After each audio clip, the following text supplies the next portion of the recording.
So we're averaging about a hand a minute.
I use the yellow background for freeze out tournaments where there's no bounty, and your general strategy should be tight and aggressive.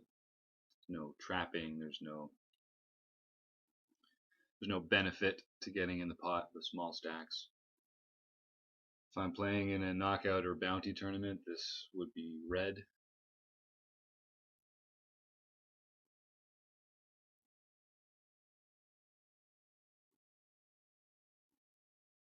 Sometimes when you're multi-tabling,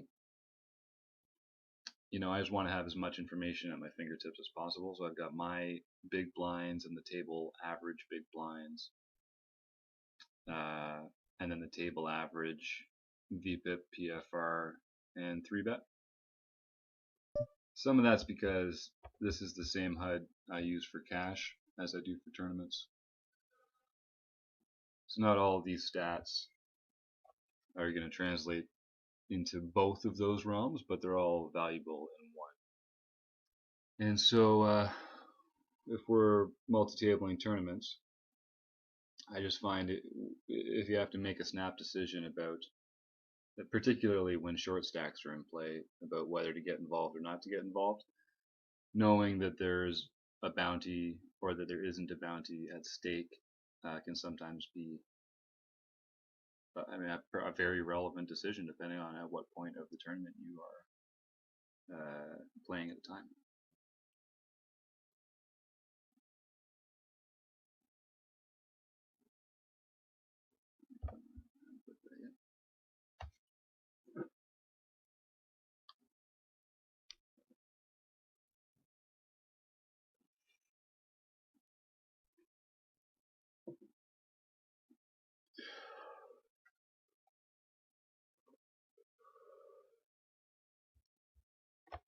So let's find some of these players and tag them.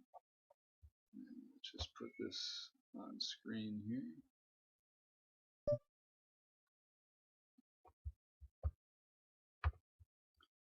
So this guy's playing a whole bunch of stuff. Yeah, that many tables. I'm just going to give him a reg tag.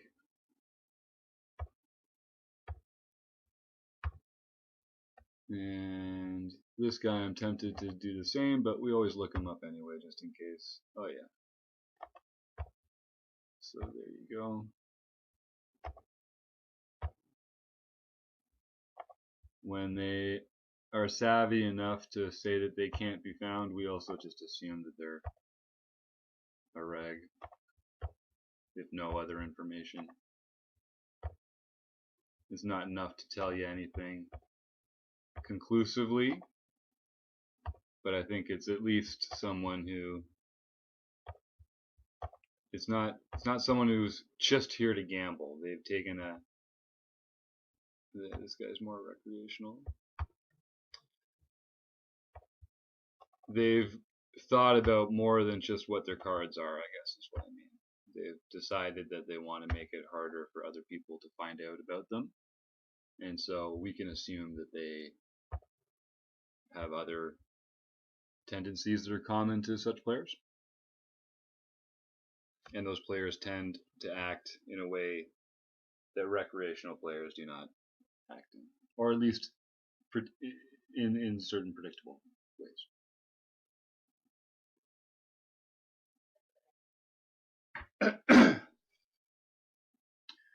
So when I'm playing on Pokerstars, I have to admit they have great software. So I really like the way that they set up the note taking and the labels. It makes it extremely visible, and it's easy to work within this interface. So as much as I like to support all sorts of different rooms and sites, I have to admit Pokerstars has the best software, and it's just the most players. So it's hard to argue with uh, playing their large field tournaments on Sunday, for instance.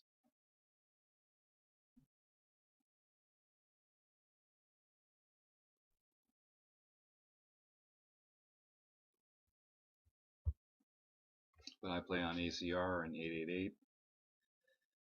mostly when I play cash.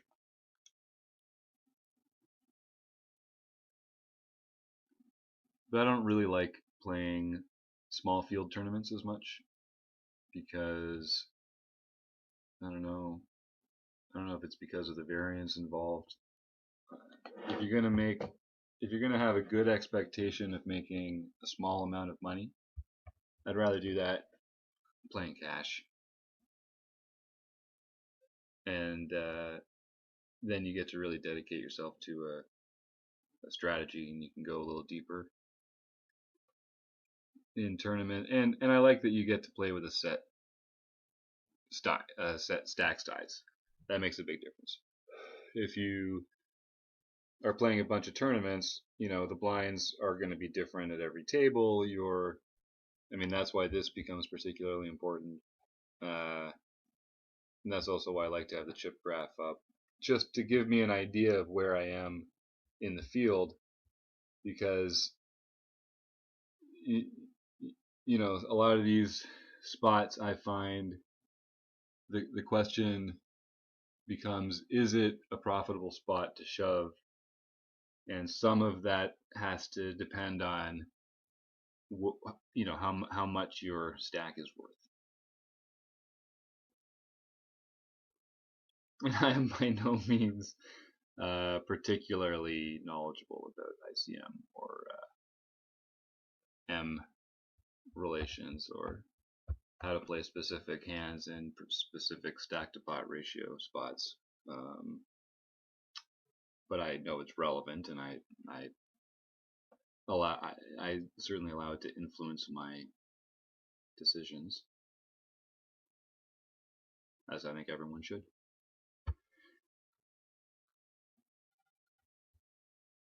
All right, so we can close this.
As you can see, 31 hands in, this guy's very passive. And so we were correct in our assumption based on the stakes and the number of tables that he was playing. This guy, I think we couldn't find. He is also playing extremely passively. Those are reasonable calls. So maybe that's just circumstantial. 31 hands isn't really enough to make a, okay, this is looking very tag, so we were right about that. This guy's also looking kind of wide.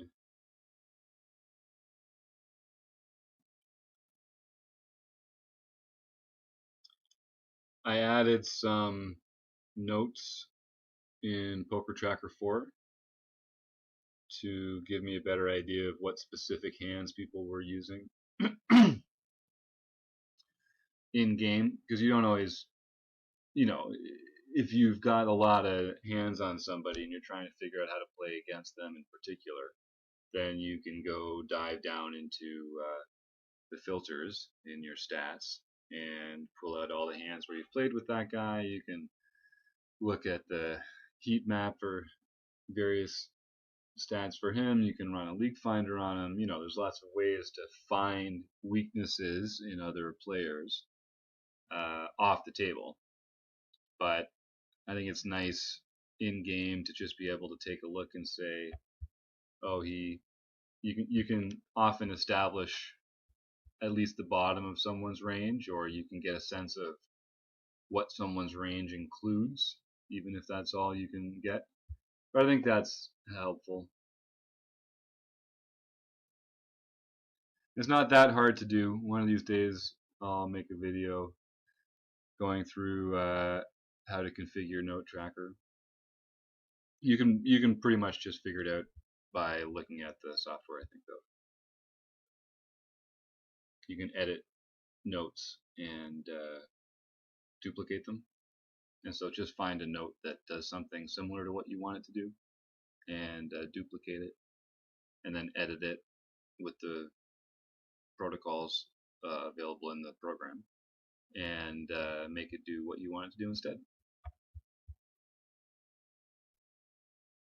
And I recommend when you're doing that to reorder them. Like here's, that's not very good. Who goes to Showdown?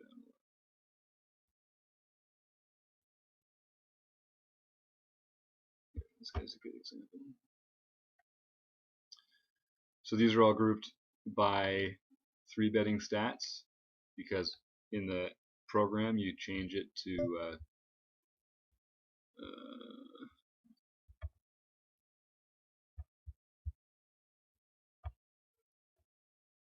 anyway, blah blah blah. When you're editing the notes, you have to set the order in which they will be displayed by the order in which they are numbered in the program. So I'll just pull it up here. Actually, can I do that while I'm getting hands? No. Okay. Another time, another video.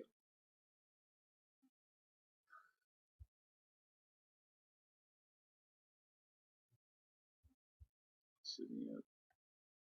Alright, so when you see someone is sitting out in a tournament, that becomes relevant because their stacks are in play. I think I'm going to open shove this if it gets to me.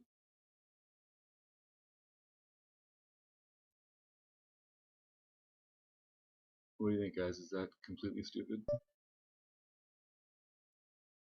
He's raising so much.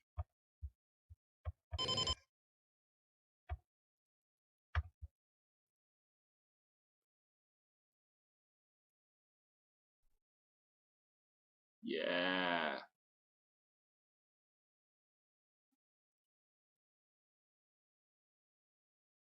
Anyway, sorry. When someone's sitting out, I like to change their label to red because that's what I would put for someone who was very tight and I would steal their blinds.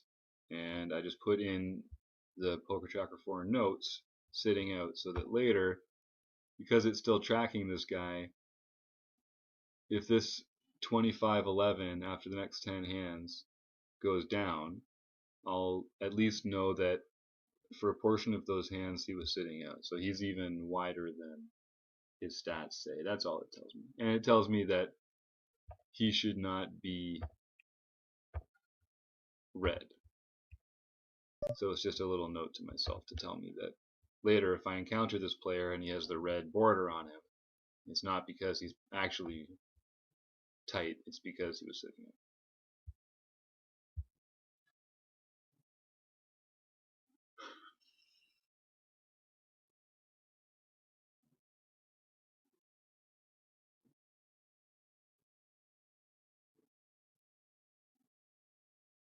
I have to admit, I'm very curious to see. I haven't used this program before beyond like a 1-minute video test, so I'm very curious to see how there don't appear to be any limits. This is okay. So this guy's back, so we'll give him his normal color, and he wasn't gone for long enough to really let that affect his stats, so we can get rid of that.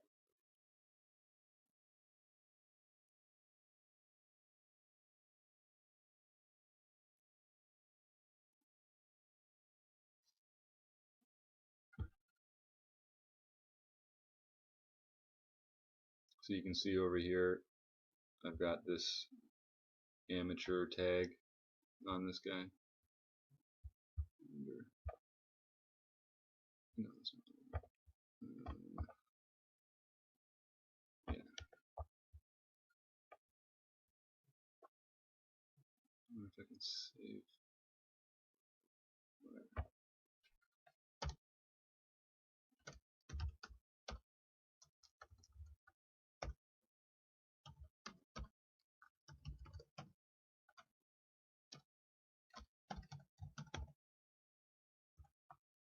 Oh, for fuck's sake.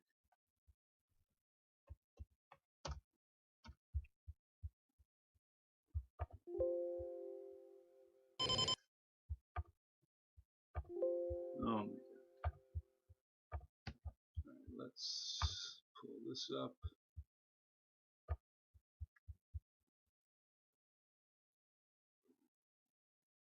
And now we can work with this one.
Okay, that was weird.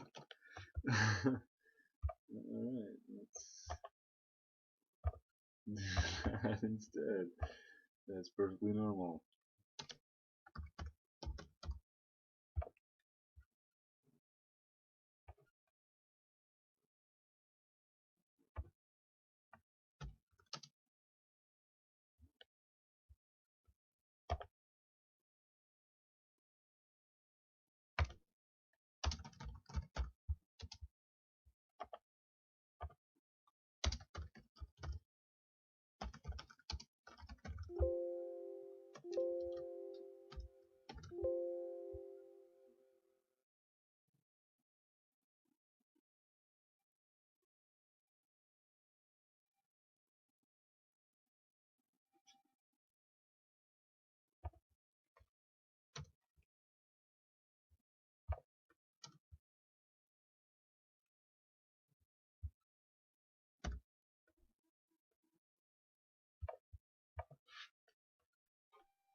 Alright, well I'm sure that was completely captivating.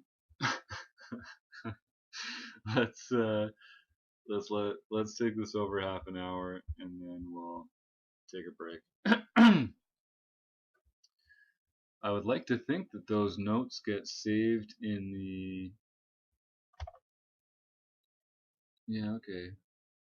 So hopefully those will show up later in my backups. Not that that's a huge pain in the ass, but it's kind of a pain in the ass. And then I don't believe they give you that option here. No.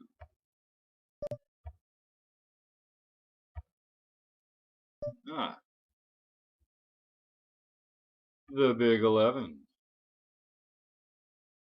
So let's actually take a break and we'll come right back. Alright, so here we are. We've got the big 11 over here and the hot 11 over here. Let's just get this set up for 2 tables.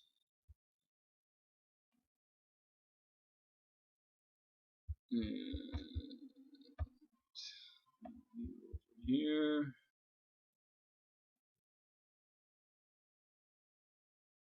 Alright. Let's give you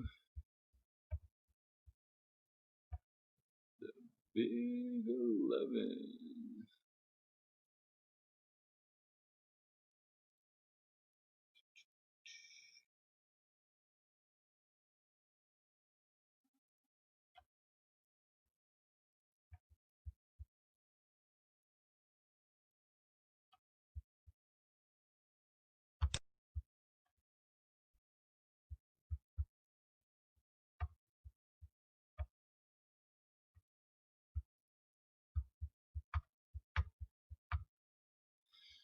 Okay.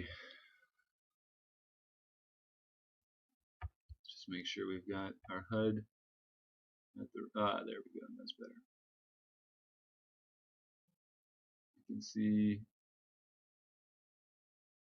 our computer is a little sluggish, so I'm going to close some of these other programs here because this is going to affect our ability to play multiple screens. So let's shut this down. Okay, great.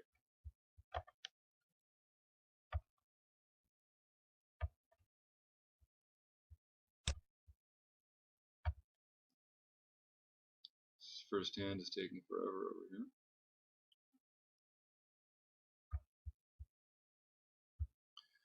Pot 11, we are getting a little short stacked here.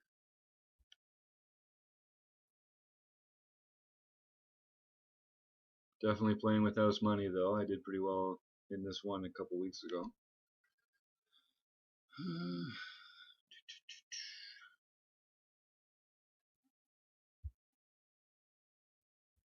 25 hands on this guy, he looks nuts. 26 on him, he looks more, actually that's kind of weird. Certainly much more passive. This guy, 3-bet. Oh, see, this is what I hate. There's almost no point in even getting to know the people at your table because you're going to be at a new table in no time. So, especially at the beginning of tournaments, I don't even bother flagging everybody. I wait until we get an orbit or two in because it's just a waste of time. So don't pay attention to any of these HUD stats now. This whole table's a new table. Over here in the hot 11. So this is handy because now this guy got taken out while we weren't paying attention. We were looking over here. But because he doesn't have one of these colored tags, I immediately notice and I know that I'm not playing with the guy that had that HUD up. So let's try and find this guy. Can't be found, so we give him the hidden tag. We're going to shove this 15 big blinds. Let's get it in. Last time we did this he folded, so he should think that we've got an incentive to do this a little light here. If we were deeper, this would be a 3-bet call, but as it is, I think we're just going to shove here.